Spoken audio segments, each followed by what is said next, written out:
Ranger in Time, Disaster on the Titanic by Kate Messner, thanks to Scholastic.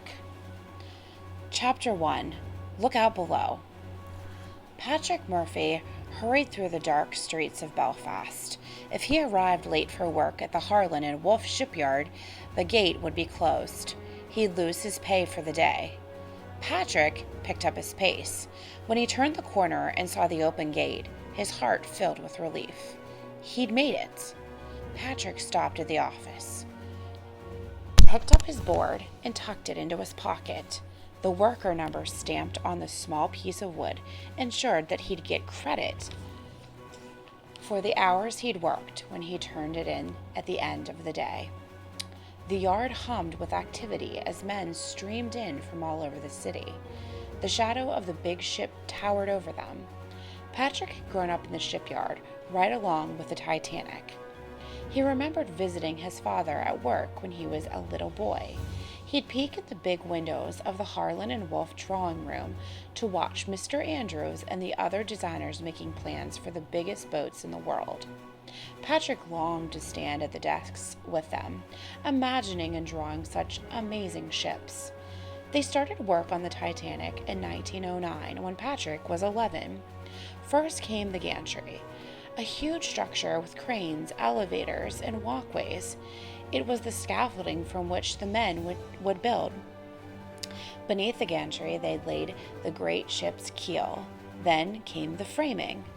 On the morning of Patrick's 12th birthday, his father had placed 2 pennies in his hand before he left for work. "Hold on to them until I get home," he said. "We'll go out together to buy a sweet." That was the day a section of staging collapsed in the shipyard. Patrick's father was killed in the fall. "He's away to the other yard," the shipbuilders whispered. Patrick tucked the pennies in a little cloth pouch. He hid them away in his trunk and promised himself he'd never spend them. But Patrick and his mother needed money to eat, so they went to work in one of Belfast's linen mills. It was dangerous and dusty.